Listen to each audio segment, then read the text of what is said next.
పెంపుడు జంతువు లేదా పక్షిని ఎలా కొనుగోలు చేయాలి? పూర్తి వివరాలకు చదవండి రేపటి సాక్షి దినపత్రిక.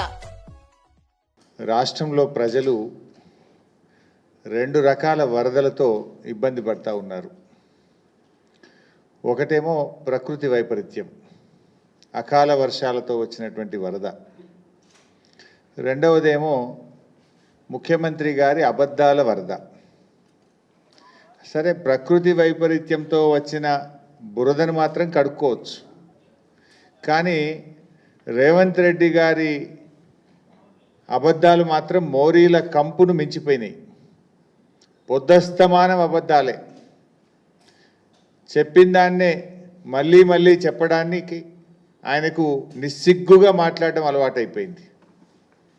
ఈ మధ్య ముఖ్యమంత్రి గారి ఎక్కడో మాట్లాడుకుంటూ నాకు కాకున్నా కనీసం నా కుర్చీ కన్నా మర్యాద ఇవ్వండి అని ఏడ్చినంత పనిచేసిండు రేవంత్ రెడ్డి గారు.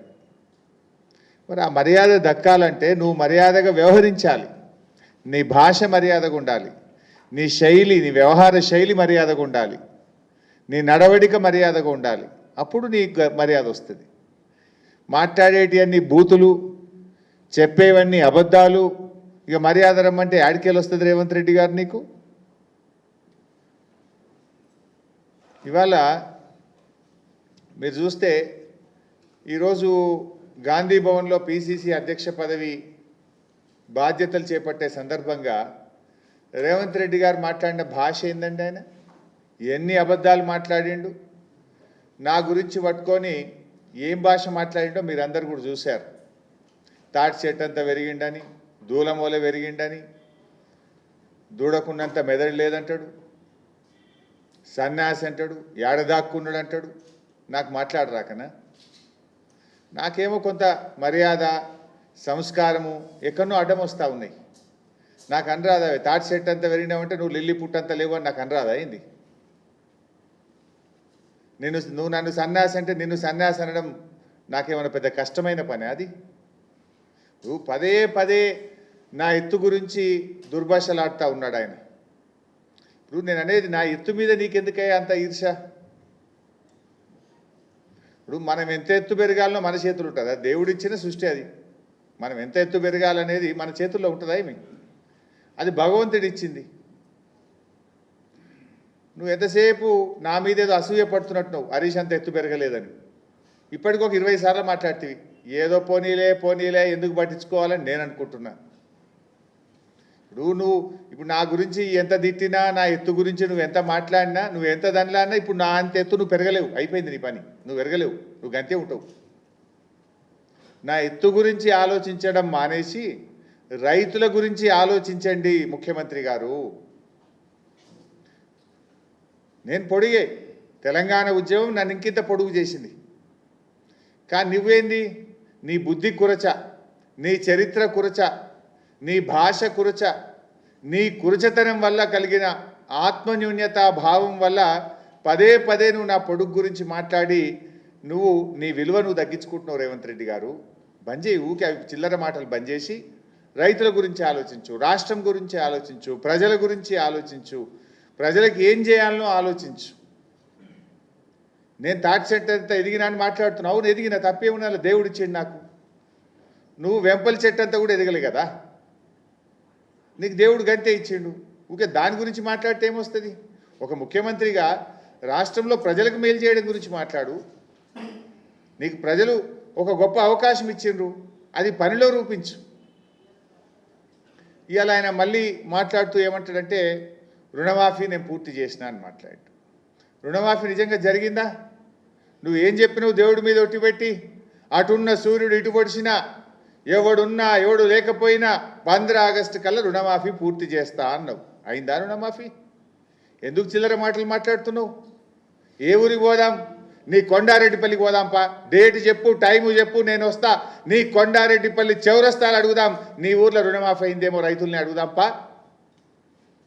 లేదు, నేను చెప్తా. ఇగో నేను మా ఊర్లో నా నియోజకవర్గంలో తయారు చేయించిన సిద్దిపేట రూరల్ మండలం వెంకటాపూర్ గ్రామం ఇంటింటికి పంపించి నేను సర్వే చేయించిన. ఆ గ్రామంలో ఇప్పటి వరకు ఎంతమందికి రుణమాఫీ అయింది, ఎంత డబ్బు అయింది, ఎంతమందికి కాలేదు వివరాలు తెప్పించిన. వెంకటాపురం గ్రామం సిద్దిపేట మండలం రుణమాఫీ జరిగింది 122 మందికి, జరగంది 82 మందికి రుణమాఫీ జరగలేదు. ఇందులో జరిగిన రుణమాఫీ ఎంత అంటే 1,13,74,552 రూపాయలు. జరగని డబ్బు ఎంత అంటే 1,05,40,645 రూపాయలు. 82 మందికి ఇంకా 1,05,40,645 రూపాయల రుణమాఫీ జరగవలసి ఉన్నది. నువ్వు జరిగింది అని నోరు పెద్దగా చేసుకున్నంత మాత్రాన, నోటికి వచ్చినట్టు మాట్లాడినంత మాత్రాన జరగదు కదా. నిజంగా రుణమాఫీ జరుగుంటే సురేందర్ రెడ్డి గారు అనే రైతు ఎందుకు ఆత్మహత్య చేసుకుంటాడు? ఆ రైతు ఆత్మహత్య కారణం నువ్వు, నీ ప్రభుత్వ విధానాలు, నీ ఫెయిల్యూర్. అది సురేందర్ రెడ్డి గారి ఆత్మహత్య ప్రభుత్వ హత్య. రేవంత్ రెడ్డి ముఖ్యమంత్రిగా ఫెయిల్యూర్ కావడం వల్ల జరిగిన హత్య అని నేను చెప్పక తప్పడం లేదు. నువ్వట ఇచ్చిన మాట నిలబెట్టుకున్నావు. ఆడ నిలబెట్టుకున్నావు? అయిందా రుణమాఫీ? రాష్ట్రంలో 42 లక్షల మంది రైతులకు 31,000 కోట్ల రూపాయల రుణమాఫీ జరిగేది ఉంటే మీరు చేసింది నీ ముఖానికి 17,000 కోట్లు. సగం మంది రైతులకు కూడా రుణమాఫీ చేయలేదని నువ్వే చెప్తున్నావు. ఇంకా నిస్సిగ్గుగా నా గురించి మాట్లాడే నైతికత ఎక్కడిది? దొంగతనం చేసిన దొంగనే దొంగ దొంగ అన్నాడట. నువ్వు రైతుల్ని మోసం చేసింది నువ్వు, మాట తప్పింది నువ్వు, రుణమాఫీ చెయ్యంది నువ్వు, ఇంకా నా గురించి మాట్లాడతావా? నన్ను పట్టుకొని సన్యాసి, ఏం మాట నిలబెట్టుకున్నావు సన్యాసి అని నేను అనరాదా ఏంది? నాకు మాట తప్పిన సన్యాసి, మోసం చేసిన సన్యాసి అని 100 సార్లు అనగలుగుతాను నిన్ను. కానీ నాకు సంస్కారం ఉన్నది. నువ్వు ఎన్ని అబద్ధాలు ఆడినావు. ఈయనట అన్ని మాటలు నిలబెట్టుకున్నాడట. ఏం చెప్పినావు నీ మేనిఫెస్టోలో? 100 రోజుల్లో 6 గ్యారెంటీలు అమలు చేస్తా అని మాట తప్పిన సన్యాసివి నువ్వు కాదా?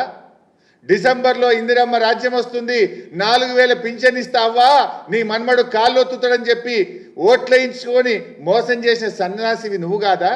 ఇచ్చినవా 4,000 పింఛన్? మహిళలకు 2,500 రూపాయలు ఇచ్చినవా? 100 రోజుల్లో 2,500 రూపాయలు ఇస్తా అని బాండ్ పేపర్ల మీద రాసి అక్క చెల్లెళ్ళ కాళ్ళేళ్ళ పట్టుకొని అధికారంలో కూర్చున్నాక అక్క చెల్లెల్ని మోసం చేసిన సన్యాసివి నువ్వు కాదా? విద్యార్థులకు 5 లక్షల భరోసా కార్డు ఇస్తా అని మోసం చేసిన సన్యాసివి నువ్వు కాదా?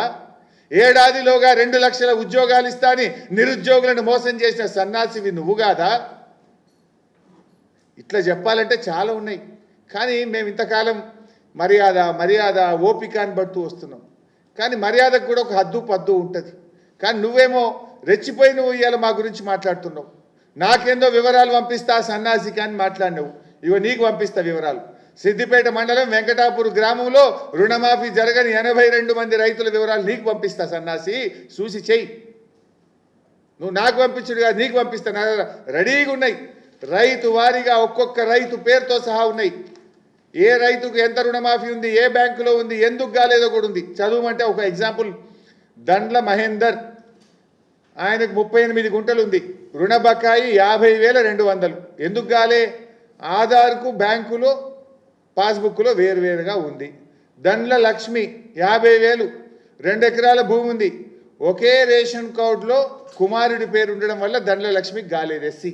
ఇట్లా కావాలంటే ఆ ఊర్లో మొత్తం 82 మంది రుణమాఫీ కాని రైతుల వివరాలు ఉన్నాయి, నీకు పంపిస్తా, నువ్వు చూసుకో. 1,000 మమ్మల్ని చూపిస్తే 2,000 నేను చూపిస్తాయి. మాట్లాడేటప్పుడు ముఖ్యమంత్రి పదవిలో ఉన్నప్పుడు చాలా జాగ్రత్తగా మాట్లాడాలి. రైతుల కళ్ళల్లో ఆయన ఆనందం చూసిందట, రైతుల కళ్ళల్లో కన్నీళ్లు పెట్టించినావు. రైతులు ఒకవైపు ఆత్మహత్యలు చేసుకుంటున్నారు. సురేందర్ రెడ్డి అనే రైతు ఇవాళ దుబ్బాక మండలానికి సంబంధించిన రైతు ఆత్మహత్య చేసుకున్నాడు.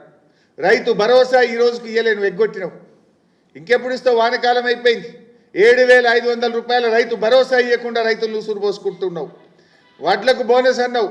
నీ యొక్క ఎలక్షన్ మేనిఫెస్టోలో దొడ్డు వడ్లకు బోనస్ అని చెప్పి ఇవాళ సన్నాలకు మాత్రమే బోనస్ అని సన్నాయి నొక్కులు నొక్కలేవా? నీ మేనిఫెస్టోలో అన్ని పంటలకు బోనస్ అన్నావు. మక్కల కన్నావు, కందుల కన్నావు, శనగల కన్నావు, పెసర్ల కన్నావు. ఏమైంది బోనస్?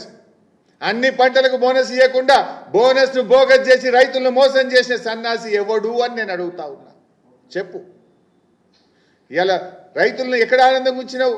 రుణమాఫీ సగం కాకపాయే, రైతు భరోసా ఇవాళకి వానకాలంకి అందకపాయే, పంటలకు బోనస్ బోగస్ అయిపోయే. అన్నీ ఉత్తమాటలే నీ.